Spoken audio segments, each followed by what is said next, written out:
The rural workforce is often heralded as the backbone of the economy, yet it faces mounting challenges that threaten its very survival, from soaring housing costs to unreliable public transport.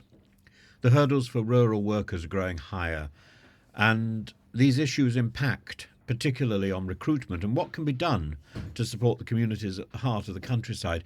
Recruitment in rural areas is a formidable task. The hospitality industry alone, hotel owners are resorting to closing entire floors of rooms because of a lack of cleaning staff. Pub managers are finding themselves juggling every role from chef to bartender. A £500 reward for new recruits may sound appealing and has been trialled by some uh, hotels and pubs, but even that has failed to attract long-term staff who stay. Why? Because rural recruitment is hampered by isolation, the cost of relocation, the perception of unsociable hours, the feeling of being trapped somewhere which is unfamiliar. Agriculture tells a similar story. With the number of farm workers halving since 1973, the sector struggles to attract skilled labour. Full-time roles such as herd managers go unfilled, and harvest staff numbers dwindle. And the rising cost of compensation packages is unsustainable, especially for smaller farms, while Brexit has complicated the immigration landscape, cutting off a steady supply of seasonal foreign workers. But that had already started under George Eustace at the end of the EU. A glaring issue for rural workers is transport, or the lack of it. With sparse and unreliable public transport systems, workers often face long and costly commutes. This exacerbates recruitment challenges as potential employees weigh the convenience of urban jobs against the logistical nightmares of rural ones.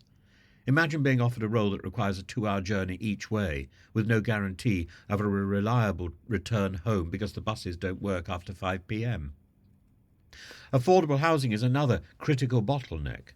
In Scotland, for instance, rural workers face a housing emergency, with landlords exiting the rental market because of stringent regulations.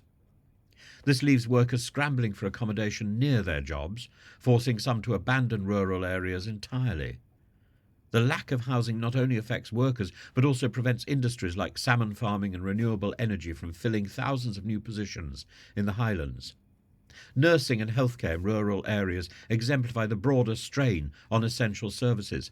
High vacancy rates lead to overstretched staff and even the closure of some services. Nurses in rural areas often shoulder greater clinical responsibilities because of the limited availability of specialists, yet their roles are undervalued and they are often charged for parking. Or they have to park so far away they've then got to endure a three-quarters of an hour walk to work. This lack of recognition, this lack of support, coupled with inadequate career progression opportunities, discourages retention and recruitment. And the recruitment crisis isn't just a rural problem, it affects us all. Hospitality closures mean fewer places for families to gather.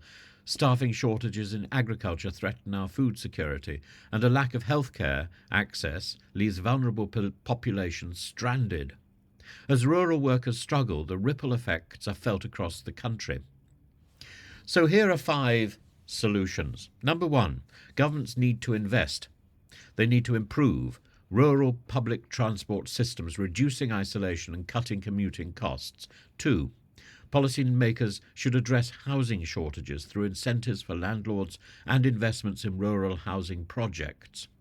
3, a tailored rural workers visa needs to be established that could bring much needed labour to remote areas, supporting industries like agriculture and hospitality, and possibly even speeding up the process of assessing asylum seekers and refugees, and then encouraging them to move to rural areas where they could be of immediate use. 4, we need to provide training and we need to develop careers in the countryside.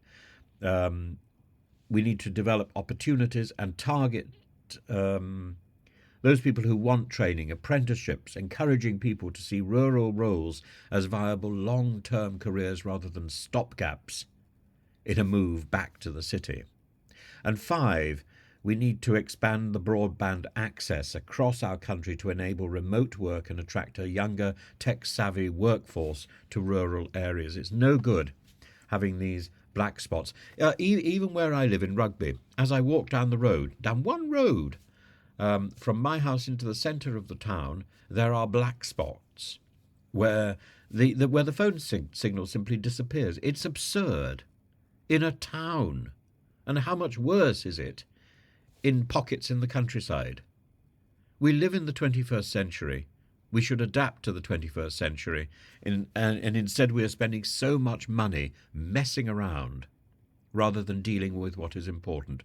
Rural workers and ensuring a rural workforce that is the lifeblood of many industries, and at the moment they face a perfect storm of challenges. Addressing these issues requires coordinated efforts from government, industry, and the communities alike, and by investing in transport, proper transport, reliable transport, from buses to trains, housing and training, we can ensure that rural areas remain vibrant, thriving parts of our economy and our society. And if we neglect this, we are cutting out half our country. And it will be very, very difficult to get it back into a functioning form.